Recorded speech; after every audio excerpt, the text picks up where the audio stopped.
อีกแล้วทุกคนเอ้ยมาแล้วตัวยังวะ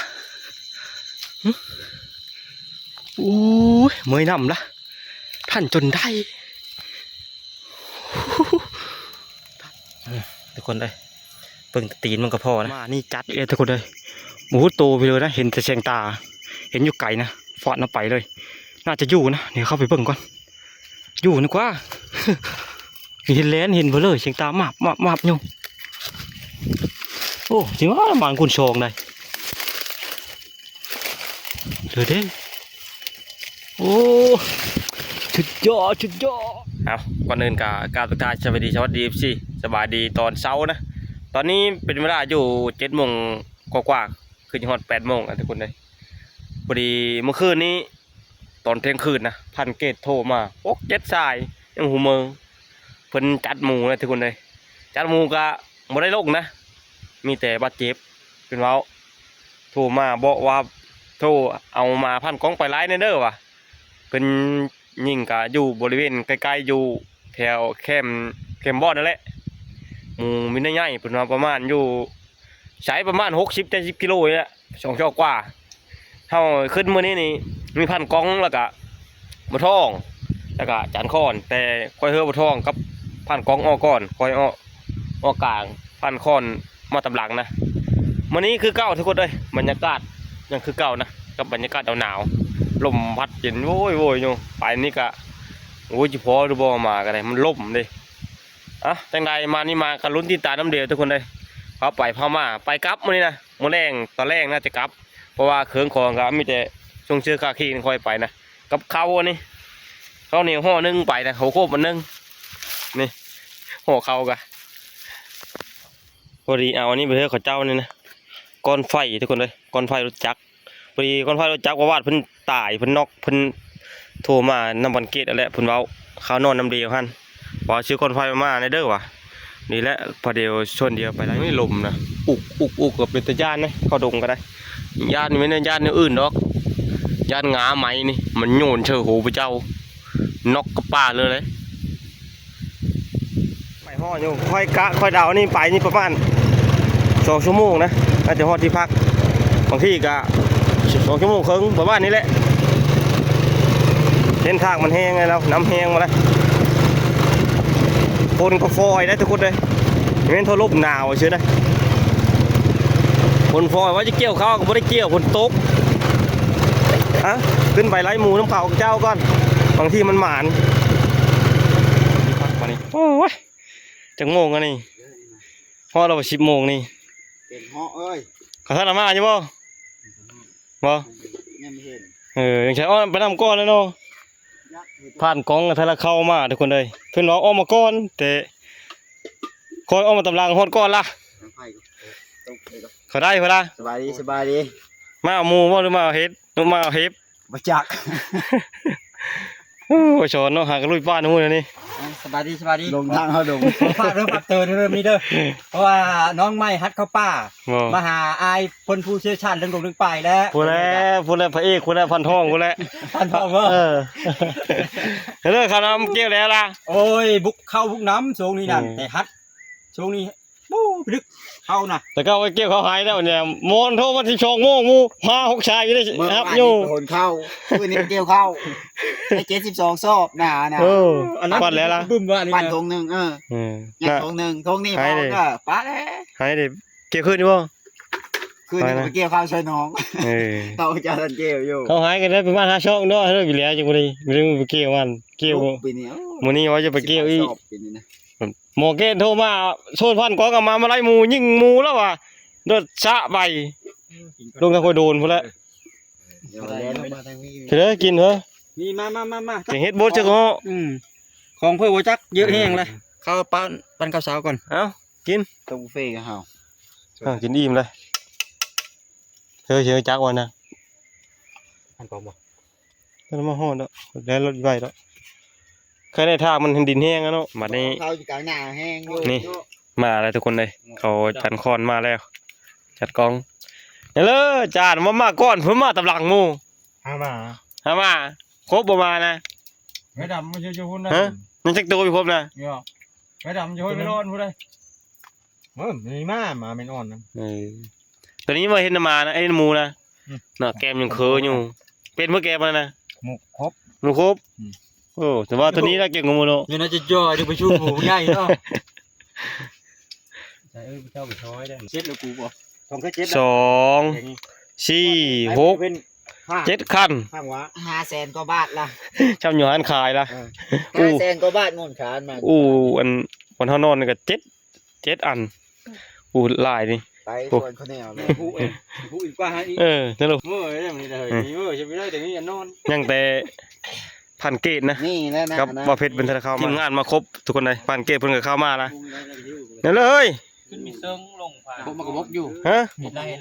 เห็นละ เอาไปผ่านงาน เอาไปจะพัดมันก็เห็นกับตัวหมูเห็นห้อยมันนี่ชื่อ มันดองทีเลย ฮะลุยแล้ววันนี้เกมพร้อมแต่คนนี้2 4 6 8ชีวิต10ชีวิตทั้งหมา ฝากชีวิตทั้ง2คน จะขาบ่นี่ สรุปบ่จัก ที่พกก็เลือดเช้าล่ะ ทำมาวะเนี่ย ต้องไป16เช้าชี้ขาเจ้าชี้ขาได้ กินนะ เอ้ามันสิมานี่มากันรุ่นนี้ทุกคนเลยหมูนะครับว่าจะพลาดแล้ว ห้าไม้ หมูชี้ขาเฮานี่เช้าชี้ขาหรือเช้าขาเลย ปาดปลุดไม้ มาน้ำไม่ย่างไม่เหยจะถือได้ก็เลย ไปพุ่นในผ่านใหญ่นี่เบิ่งเอานี่โอ้โหยังคัดแนวอยู่นี่ เหลือตัวไว้ไปเลย มากระชองโตเนี่ยทุกคนไปนี่ได้มันมีมาช่วงนี้ตัวนึงกะ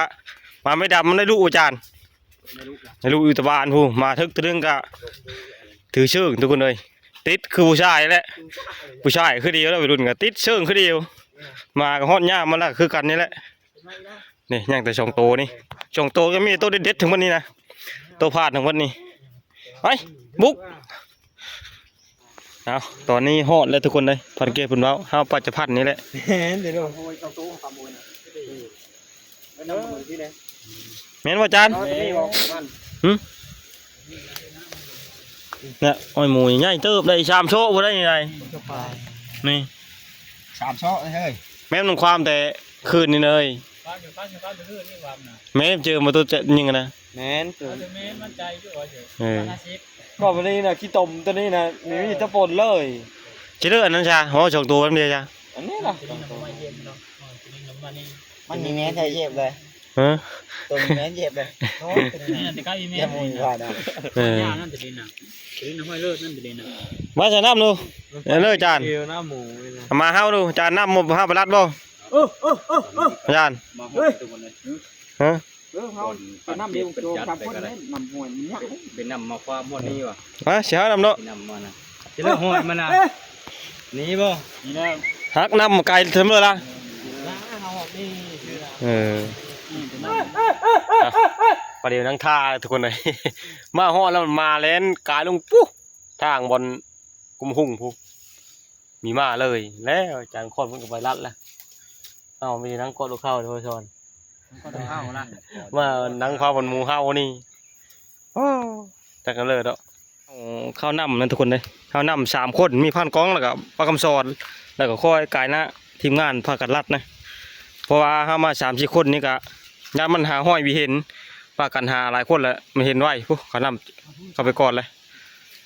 ลุ้นทุกคนเลยแล้วก็มีแต่ลุ้นกับลุ้นนะมื้อนี้นะหมู2 ตัวไว้น้ำกัน ประมาณอยู่3 โซะบุได้กันเขาว่าเพชรโซะนะค่อยนี่ประมาณ2 โซะปลายหมูนะแต่ได้บิได้กะ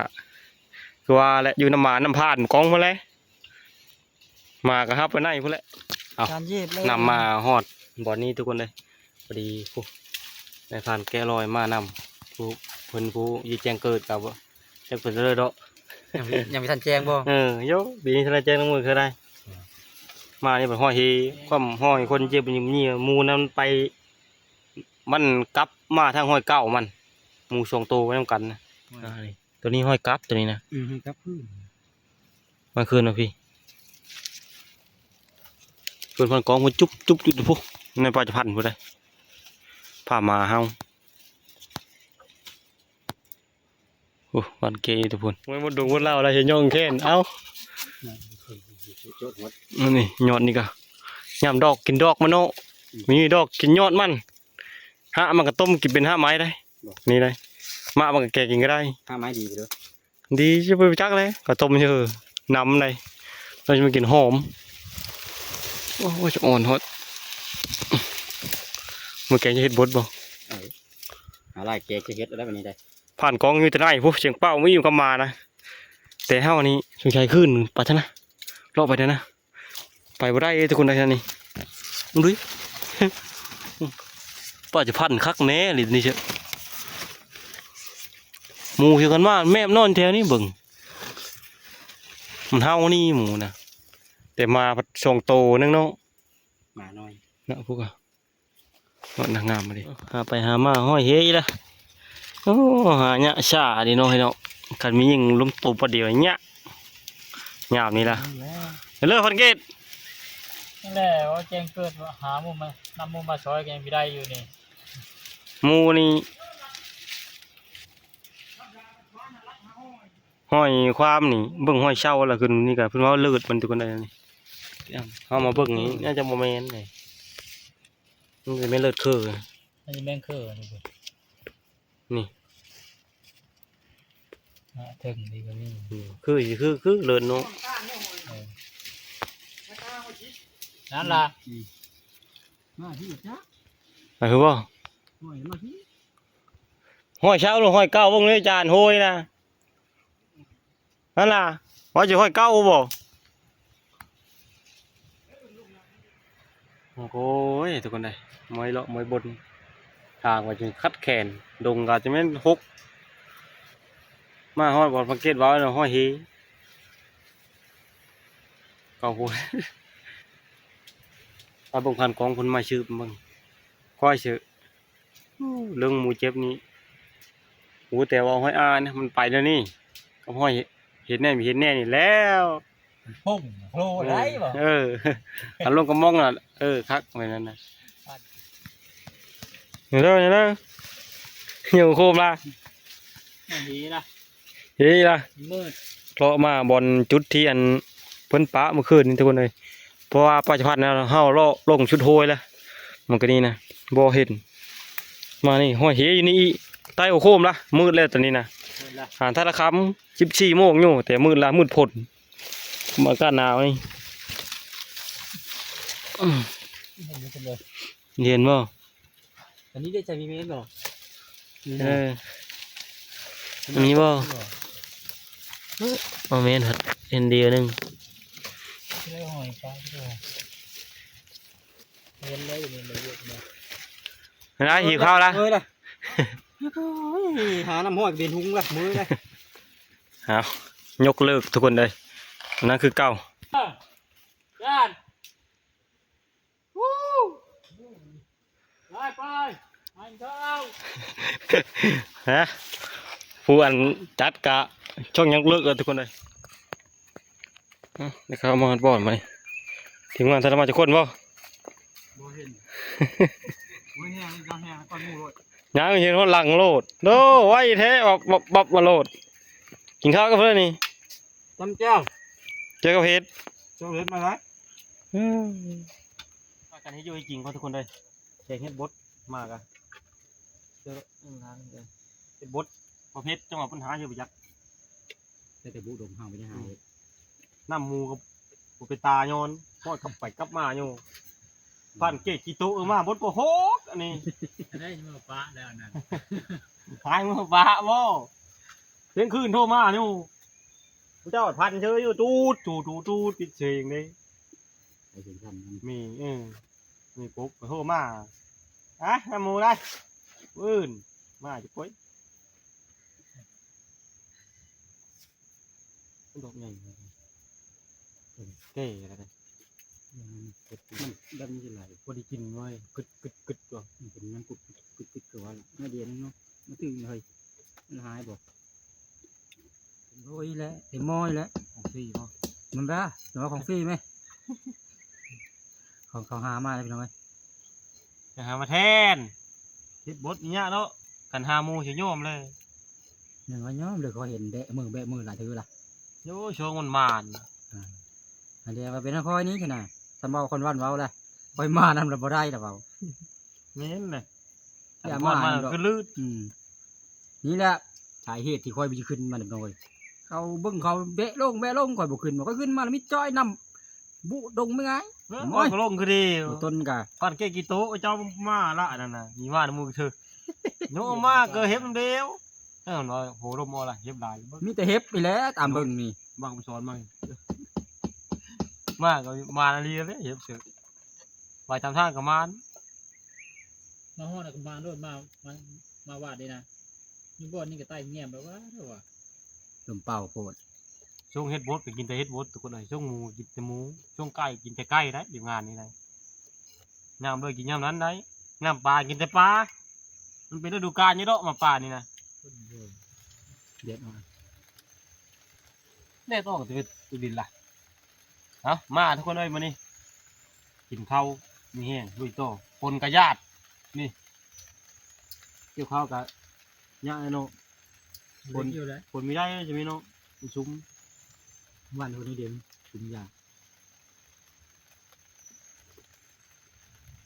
เปิดมาจามมันนี่หนังเป็นมันคืออย่างนี้มันคืออย่างนี้ข้างฝนก่อนฝนจะทันเบิด เพิ่นปลาคือนึงน้ำมันจ้างเขาเลยบ้าน กินข้าวอีบมาดิ ทางอำโคต เฮ้ย จังพระฮะ เฮ้ย ลูกมุ่งหามเห็นโลด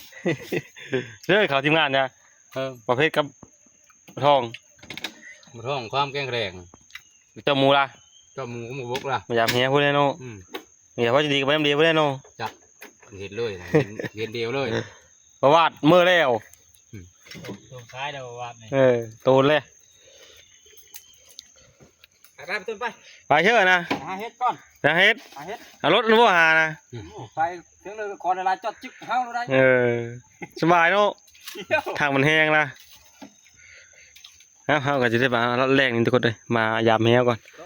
ไปกินข้าวกินน้ำยาแล้วปะนี่ลุยต่อเลยขำเลย17 โมงแล้วตอนนี้สิรอไปเชื่อโกโกบกก่อนเฮา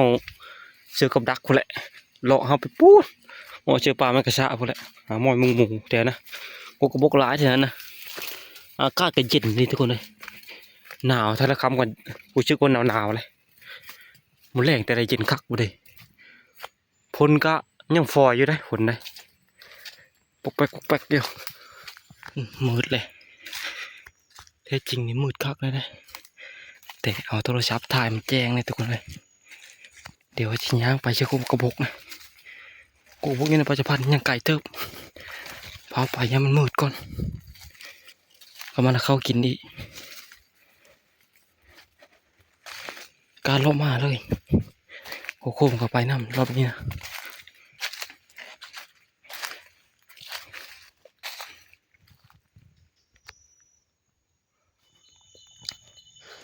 มืดเลยเฮาอันเบิ่งกุกบกนี่เขาไปสุ่มยิ่งก็เหาะกันไหนทุกคนเลยหมูก็เลยพี่เข้ามีแต่สุ่มเงามาให้เขาเห็นนะเฮาก็เลยออกมาเดี๋ยวจะเลาะเกมกันบอลก่อนโอ้ยจัดอีกแล้วทุกคนเอ้ยมาแล้วตัวยังวะโอ้ยเมยนำละท่านจนได้ท่านแล้วมาแล้วโอ้โหเว้ยตัวมีใหญ่ทุกคนเลยนะฮะ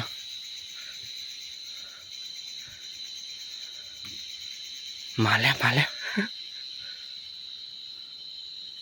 นายชิชุก็เป็นของคอยังจู่ห้ยนี่เอามาเลยด่านนี่ค่อยเมื่อนำเลยโอ้โตป่ามันกระชะไอ้นะ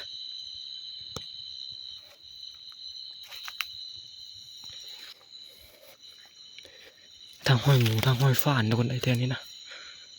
เดี๋ยวชิ้นยังหาคูมันก่อนห้อยเต็มอยู่เนี่ยนี่ตัวนี้ห้อยหมูนี่ห้อยหมูก็ไม่ไหม้อยู่ตัวนี้ตัวเห่าจัดแค่นี้นะโอ้มันหมุนอยู่มันมากินมะไหมเผื่อวิจักแหละตัวน้อยตัวนี้นะตัวคนใดอ๋อตัวมันหมุนยุ่มเด็ดนะเดี๋ยวมันมากินกัน มายิ้มมายี่ห้อยมันนะกกบกนี่กันนี่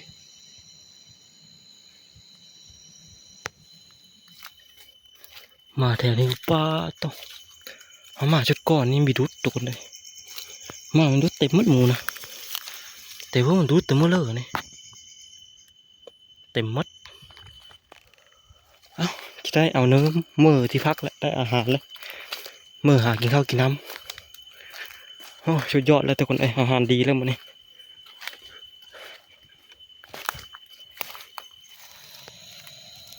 ทุกคนเลยเบิ่งตีนมันก็พอนะตัวมีใหญ่ไปเลย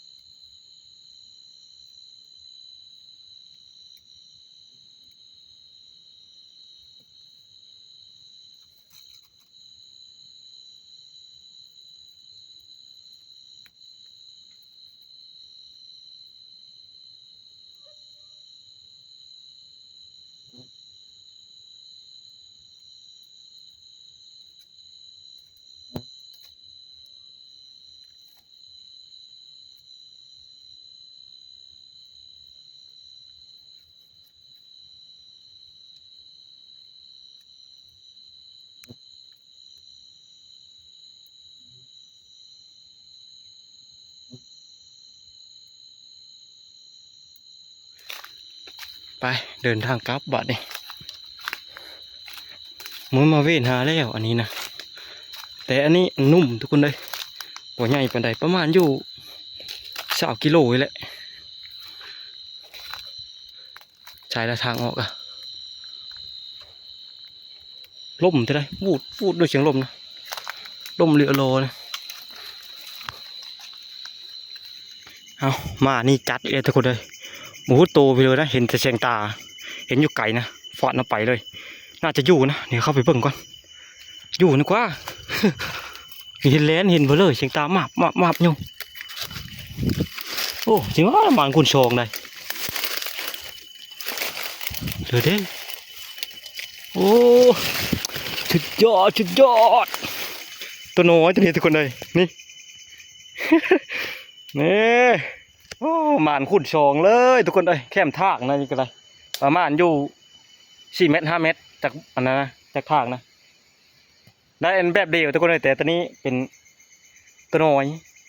อันเป็นพันนี่1,000อันตัวแรกนะพันนี่1,000นะอันนี้กระจงนั่นแหละทุกคนเลยตัวนี้นะตัวนั้นมักหน้าเหี่ยวมือชองเต็มเลยวันนี้นะไว้โจหมูกุมกระบกนี่มาเชียงตามาโจฟาดเข้าไปอีโดมือมากระมาอาลีอาโลทุกคนเลยท่านฮอดบอดช้ำตัวน้อยแต่มัดใหญ่เนี่ยทุกคนเลยท่านน้อยแต่มัดใหญ่มันนอนนี่อยู่นี่จุ่มตรงนี้มัดไปชุนนะนี่ท่านน้อยตัวนี้หอยมันนำทากไงไม่ด่านอะไรทุกคนเลยมากนี่ปัดยิงตามองตัวแม่คือเดียวนี่คือเดียวเลยแต่ตัวนี้มันตัวน้อยตัวนั้นมันตัวใหญ่ตัวนี้แข็งนามันเอาเลาะเมื่อที่พักถ้าเบิ่งทีมงานเท่านี้โอเคเลยวันนี้นี่บ่ได้หมูแต่กะหมานนะหมานคักแน่ข้างแน่นี่โคงจะเสียบตรงนั้นทุกคนเลยโคงหาเนี้ยน้องมันเลิศนี่นะ